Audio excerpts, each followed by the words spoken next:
Assalomu alaykum. Mana Xonoboddagi obyektimizga keldik. Apalovkalarni terishyapti. Bolalarga ustalarga bonuslarni olib kelganmiz. Olmali ekan bularga.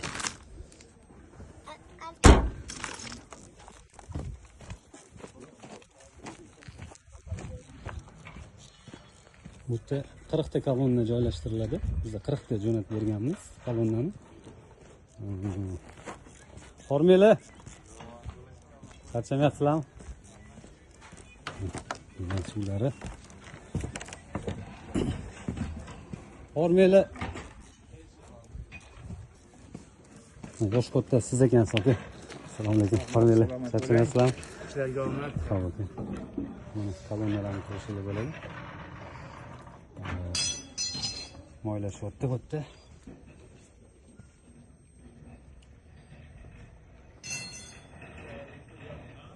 Kimga shunaqa sifatli kolonnalar kerak bo'lsa, bizga murojaat qilaverasizlar. Salomat bo'linglar.